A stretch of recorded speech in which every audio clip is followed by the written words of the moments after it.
এই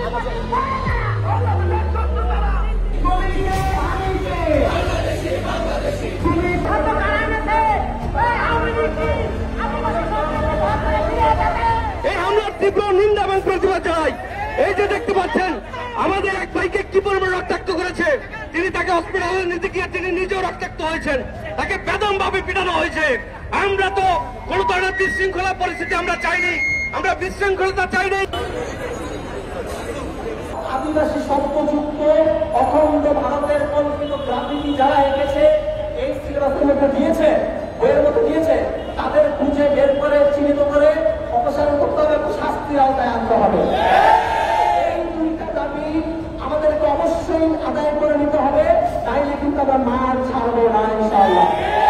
ভারতের ইন্ধনে পশ্চিমাদের ইন্ধনকে বাস্তবায়ন করতে, পশ্চিমাদেরকে ষড়যন্ত্র বাস্তবায়ন করতে আপনারা পাঠ্যপুস্তকের মারাতে কি করে আপনারা সাহস পেয়েছেন এই যে আদিবাসী শব্দ আপনারা ব্যবহার করতে?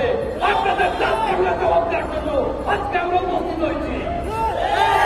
এই শব্দ আদিবাসী বিষয়, এই যে আপনার যে সকল নীতিমালা রয়েছে সে সকল নীতিমালাকে আপনার বাতিলের জন্য সরকারের পক্ষ থেকে যদি প্রজ্ঞাপন যারা বাতিল করে সেটিকে কার্যকর করা না হয়, তাহলে আমরা খুব শীঘ্রই বাংলাদেশের সকল স্তরের ছাত্র জনতাকে সাথে নিয়ে তীব্র থেকে তীব্রতর আন্দোলন করে এই যে আদিবাসী ষড়যন্ত্র সেটিকে আমরা প্রতিহত করবো ইনশাআল্লাহ।